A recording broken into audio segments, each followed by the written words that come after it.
Every year, for 11 days, Makhanda's population doubles as people flock to the city for a feast of arts, craft and sheer entertainment.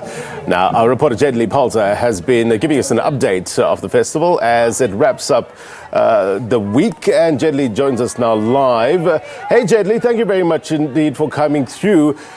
Apart from the entertainment, there has been some drama at the festival. Tell us more.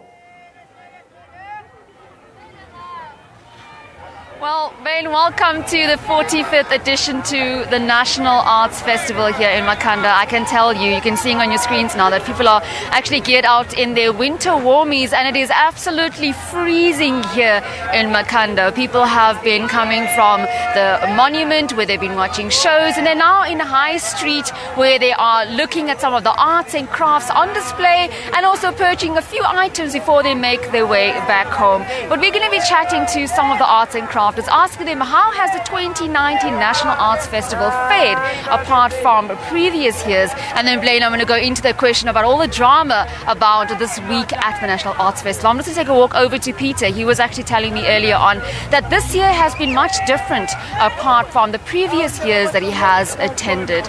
Now Peter, you told me this year has been quite different to the other years that you've attended. Why is that?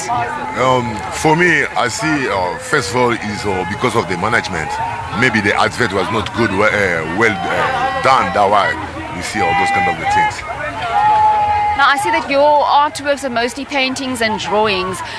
In terms of selling any of your product, did you come right with selling your products, and how much have you sold? How much pieces? Really, this year it doesn't work well.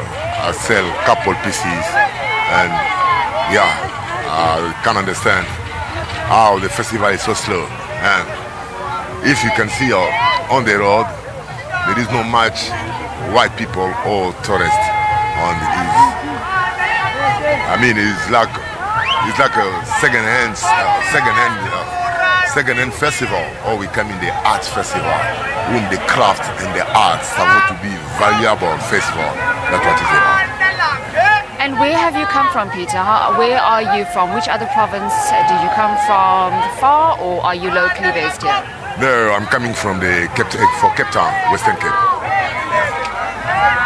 Do you think you'll come back next year? I'm not sure. Why? Because the management, they don't take care of Chase Square. They should at least separate the craft and the second-hand stuff. Then we can have the lover of arts to come and support us as well. But as long as we are mixed with the second-hand stuff, it's hard and difficult.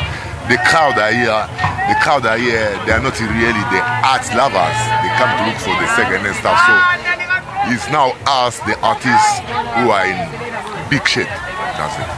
Okay, thank you so much, Peter. Well, there, Blaine, you have it.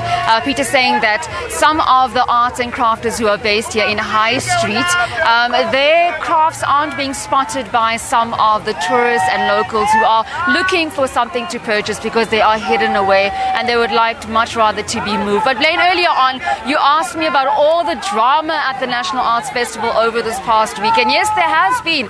Earlier this week, we saw a magician being shot with a bow and arrow. That was quite scary. But I spoke to Tony Lancaster, CEO of the National Arts Festival, and he assured us that the magician is fine. It was a minor a scratch, and he was not really harmed during it. We also heard reports of the roof being blown off the National Arts Festival monument, but that subsequently was only partially of the roof, so it wasn't really a big incident there. But all in all, the National Arts Festival for 2019 has really run smoothly. Tony Lancaster also telling me this morning that they have really roped in hundreds of people to the festival this year, and they're very, very positive that the ticket numbers, the ticket sales that they made will probably be in their thousands, Blaine. So we await the tally next week when the final verdict of the National Arts Festival figures are in. But But right now, there's a sense of euphoria on the streets. Like I told you, people are walking around looking for that odds and sods, certain things to buy before they make their way back home. It is quite chilly, so you'll find some also getting the last bit of shows, squeezing them into production houses. And it's only 2 days now, so I suppose those that are watching at home, if you're around the area, do make your way to the National Arts Festival, and maybe you can catch a show or two. Blaine. I guess all's well that ends well. Thank you very much indeed for your report. And Jayed-Leigh Paulse live for us in the Eastern Cape. We're going to take a quick